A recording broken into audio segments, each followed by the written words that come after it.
मासिक शिवरात्रि यह सिर्फ एक पर्व नहीं, आत्मा को शुद्ध करने का अवसर है। एक ऐसा दिन जब स्वयं भोलेनाथ हर सच्चे भाव को स्वीकार करते हैं। वीडियो को अंत तक जरूर देखिए, क्योंकि अंत में हम जानेंगे कि कैसे यह कथा आज के युग में हमें जीवन को नए नजरिए से देखने की प्रेरणा देती है। तो चलिए दोस्तों, स्टार्ट करते हैं मासिक शिवरात्रि के अर्थ से। मासिक शिवरात्रि का अर्थ है हर महीने आने वाली शिवरात्रि। यह व्रत भगवान शिव को समर्पित एक विशेष उपवास और पूजा का दिन होता है, जो हर मास के कृष्ण पक्ष की चतुर्दशी तिथि को मनाया जाता है। जैसे साल में एक बार महाशिवरात्रि आती है, वैसे ही हर महीने की एक मासिक शिवरात्रि होती है। महाशिवरात्रि को शिव और शक्ति का महामिलन माना जाता है, जबकि मासिक शिवरात्रि भगवान शिव के नित्य रूप की आराधना का पर्व है। इस दिन भक्त रात्रि के समय जागरण, व्रत, शिव पूजन और मंत्र जाप करते हैं, जिससे उन्हें भगवान शिव की कृपा प्राप्त होती है। यह दिन आध्यात्मिक साधना के लिए अत्यंत शुभ माना गया है। शास्त्रों में कहा गया है कि शिवरात्रि की रात को भगवान शिव रात्रि के अंधकार में भी भक्तों को आश्रय देते हैं। यह रात्रि हमें यह सिखाती है कि चाहे जीवन में कितना भी अंधकार हो, अगर श्रद्धा और विश्वास हो तो शिव मार्ग दिखाते हैं। मासिक शिवरात्रि आत्मा की शुद्धि और आध्यात्मिक उन्नति का एक मासिक अवसर है। जो लोग जीवन में शांति, संतुलन और मोक्ष की प्राप्ति चाहते हैं, जिनके जीवन में ग्रह दोष, पितृदोष, मानसिक अशांति या पारिवारिक कलह हो, या जो भगवान शिव को सच्चे हृदय से प्रेम करते हैं, वह इस व्रत को जरूर रखे। तो चलिए अब स्टार्ट करते हैं। मासिक शिवरात्रि की पौराणिक कथा। प्राचीन समय में चित्रभानु नामक एक शिकारी था। वह रोज जंगल में जाकर शिकार करता और ऐसे ही अपने परिवार का पालन पोषण करता था। चित्रभानु उसी नगर में रहने वाले एक साहूकार का कर्जदार भी था और आर्थिक तंगी के कारण आर्ण नहीं चुका पा रहा था। एक दिन साहूकार ने गुस्से में आकर चित्रभानु को शिव मठ में बंदी बना लिया। संयोग से उसी दिन मासिक शिवरात्रि थी। मासिक शिवरात्रि के कारण शिव मंदिर में भजन और कीर्तन हो रहे थे, जिसका बंदी शिकारी चित्रभानु ने पूरी रात आनंद लिया। अगली सुबह साहूकार ने शिकारी को अपने पास बुलाया और आर्ण चुकाने के लिए कहा, जिसके बाद शिकारी चित्रभानु ने कहा, सेठ जी, मैं कल तक आपका पूरा आर्ण चुका दूंगा। शिकारी के वचन को सुनकर सेठ जी ने उसे छोड़ दिया। सेठ से आजाद होकर शिकारी शिकार के लिए जंगल में गया, किंतु पूरी रात बंदी गृह में भूखा प्यासा होने के कारण वह थक गया था और शिकार की खोज में जंगल में बहुत दूर आ चुका था, जहां से उसे लौटने में सूर्यास्त होने लगा। जिसके बाद उसने सोचा, आज तो रात जंगल में ही बितानी पड़ेगी। ऊपर से उसे कोई शिकार भी नहीं मिला था जिसे बेच वो सेठ जी का आरण चुकाता। यह सोचते सोचते वह एक तालाब के पास पहुंचा और भरपेट पानी पीकर सुस्ताने के लिए एक बेल के पेड़ पर चढ़ गया, जो उसी तालाब के किनारे पर था। उसी पेड़ के नीचे एक शिवलिंग था, जो पत्तियों से ढके होने के कारण नहीं दिख रहा था। कर्ज चुकाने और परिवार के लिए खाना लाने की चिंता में व्याकुल शिकारी चित्रभानु पेड़ पर बैठे बैठे बेलपत्र को तोड़ तोड़कर नीचे गिराए जा रहा था। संयोगवश वो सभी बेलपत्र भगवान शिवलिंग पर ही गिर रहे थे। शिकारी चित्रभानु रात्रि से लेकर पूरे दिन भूखा प्यासा था, जिसके कारण उसका मासिक शिवरात्रि का व्रत हो गया। कुछ समय बाद उस तालाब पर पानी पीने के लिए एक गर्भवती हिरणी आई और पानी पीने लगी। हिरणी को देखकर शिकारी चित्रभानु ने अपने धनुष पर तीर चढ़ा लिया और छोड़ने लगा। तभी गर्भवती हिरणी बोली, रुक जाओ, मुझे मत मारो। मैं गर्भवती हूं और तुम एक साथ दो जीवों की हत्या नहीं कर सकते, परंतु मैं जल्दी ही प्रसव करूंगी, जिसके बाद मैं तुम्हारे पास आ जाऊंगी, तब तुम मेरा शिकार कर लेना। उस हिरणी की बात सुनकर चित्रभानु ने अपने धनुष को नीचे कर लिया और हिरणी झाड़ियों में लुप्त हो गई। इस दौरान जब शिकारी ने अपने धनुष की प्रत्यंचा चढ़ाई और डीली करी, तो कुछ बेलपत्र टूटकर शिवलिंग के ऊपर गिर गए, जिसके कारण शिकारी के हाथों से प्रथम पहर की पूजा भी हो गई। कुछ समय बाद दूसरी हिरणी झाड़ियों से निकली, जिसे देखकर शिकारी के खुशी का ठिकाना ही नहीं रहा। चित्रभानु ने उस हिरणी का शिकार करने के लिए फिर से धनुष उठाया और तीर छोड़ने लगा।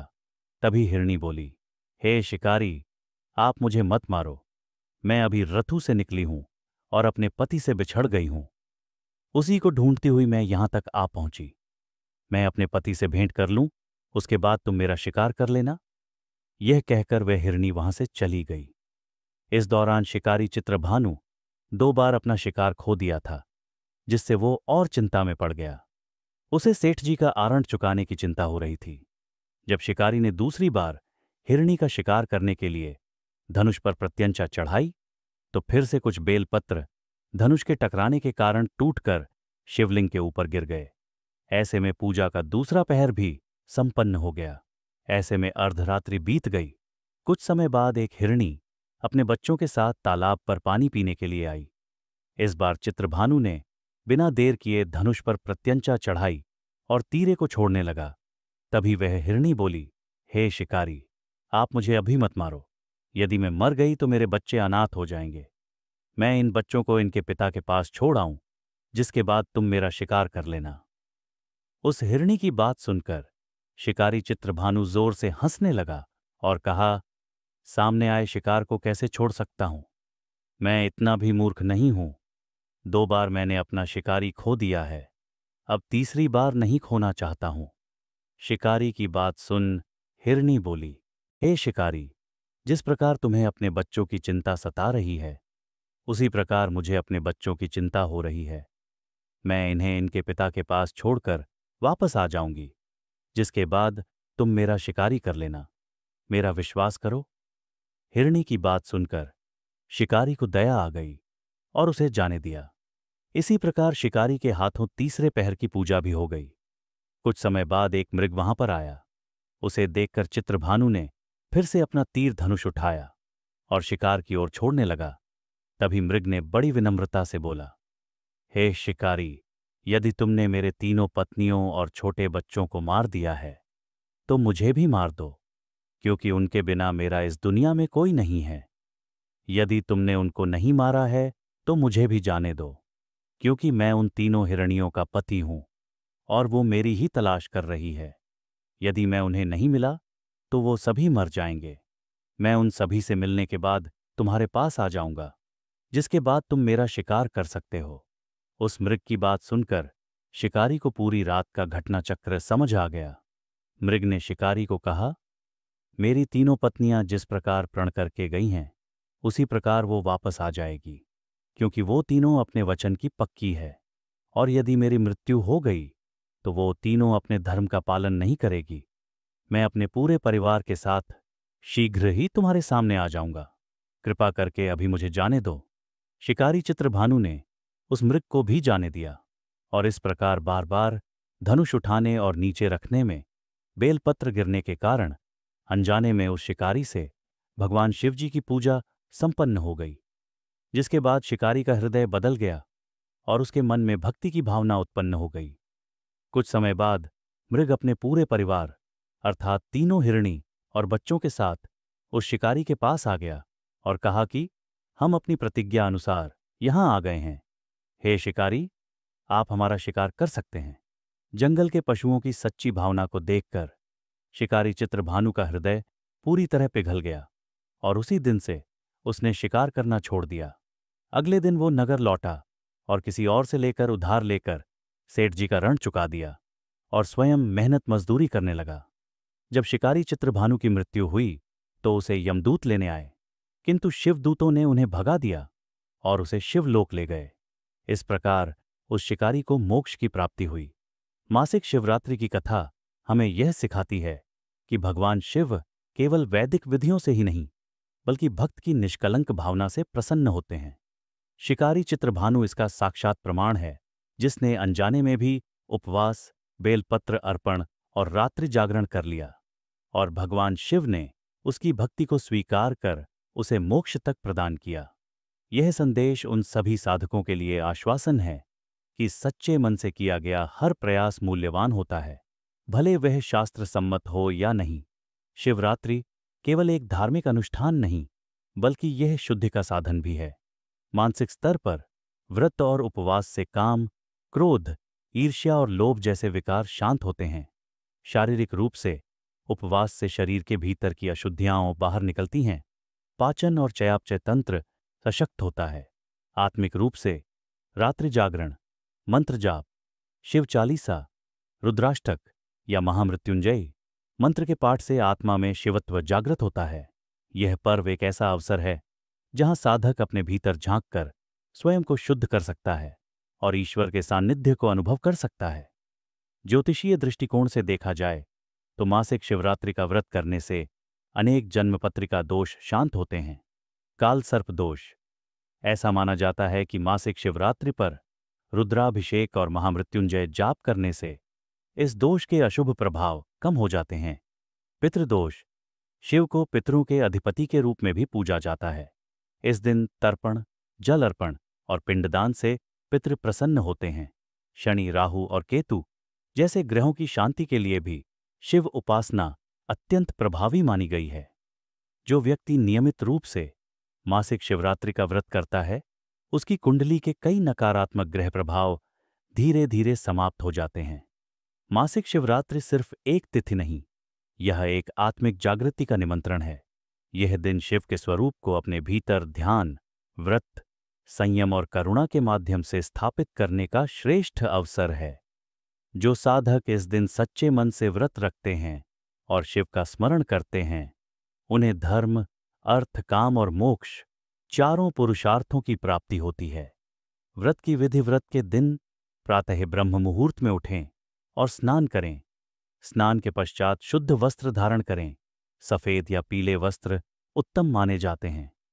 घर में या मंदिर में विराजमान भगवान शिव का ध्यान करें और व्रत का संकल्प लें। हे भगवान शिव, मैं आज मासिक शिवरात्रि का व्रत आपके चरणों में समर्पित करता हूँ। कृपा कर मुझे आत्मिक शुद्ध, स्वास्थ्य, समृद्धि और मोक्ष प्रदान करें। दिन भर निर्जल या फलाहार व्रत रखें। यदि स्वास्थ्य अनुमति न दे तो केवल फल, दूध या सात्विक भोजन एक समय लिया जा सकता है। दिन में समय मिलने पर भगवान शिव का नाम स्मरण करें, जैसे ओम नमः शिवाय, ओम त्र्यंबकम यजामहे, महामृत्युंजय मंत्र। अगर संभव हो तो शिव पुराण या शिव महिमा से जुड़ी कथाएं पढ़ें या सुनें। रात्रि को शिवरात्रि की मुख्य पूजा होती है, जो विशेष रूप से 4 प्रहरों में की जाती है। सबसे पहले शिवलिंग को गंगा जल या स्वच्छ जल से स्नान कराएं। इसके पश्चात कच्चे दूध, दही, शहद, घी, शक्कर और फिर जल से क्रमशः अभिषेक करें, जिसे पंचामृत अभिषेक कहा जाता है। अंत में फिर से शुद्ध जल से स्नान कराएं। पूजन सामग्री अर्पित करें: बेलपत्र, 3 पत्तों वाला और स्पष्ट डंठल सहित, धतूरा, भांग, आक के फूल, सफेद चंदन, अक्षत, चावल, सफेद पुष्प, फल आदि। धूप और दीप जलाएं और भगवान शिव की आरती करें। भगवान शिव के प्रिय मंत्रों का जप करें। ओम नमः शिवाय कम से कम 108 बार जाप करें। रुद्राक्ष माला से महामृत्युंजय मंत्र 108 बार, यदि संभव हो। 4 प्रहरों में शिव की पूजा करने का विशेष महत्व है। प्रत्येक प्रहर में नया अभिषेक और मंत्र जाप किया जा सकता है। रात्रि जागरण शिवरात्रि व्रत का महत्वपूर्ण अंग है। पूरी रात शिव भजन, शिव तांडव स्तोत्र, रुद्राष्टक या शिव पुराण का पाठ करें। ध्यान में बैठकर शिव तत्व को अपने भीतर अनुभव करने का प्रयास करें। यदि संभव न हो तो कम से कम मध्य रात्रि तक जागरण अवश्य करें। यह समय शिव की सबसे अधिक कृपा प्राप्त करने का होता है। अगले दिन ब्रह्म मुहूर्त या सूर्योदय के पश्चात स्नान करके शिवजी की पूजा करें और प्रसाद अर्पित करें। इसके बाद व्रत का पारण करें, यानी फलाहार या सात्विक भोजन ग्रहण करें। महत्वपूर्ण सुझाव: व्रत में नमक का परहेज करें यदि फलाहार कर रहे हों। इस दिन क्रोध, झूठ, आलस्य, वाणी का अपवित्र प्रयोग और तामसिक भोजन से बचें। संकल्प में दृढ़ रहें और शिव भक्ति में लीन रहें। आज के युग में यह कथा क्या सिखाती है? भगवान शिव केवल विधि से नहीं, भाव से प्रसन्न होते हैं।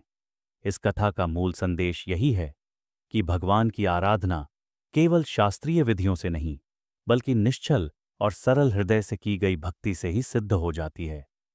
चित्रभानु नामक शिकारी को कोई व्रत विधि नहीं आती थी। वह न तो जानबूझकर पूजा कर रहा था, न मंत्रोच्चार कर रहा था, लेकिन फिर भी उसके भीतर कर्म के प्रति ईमानदारी, प्राणियों के प्रति करुणा और दूसरों के प्रति दया जैसे गुण जागृत हो गए। और यही अज्ञानी अवस्था में भी शिव भक्ति का सार है।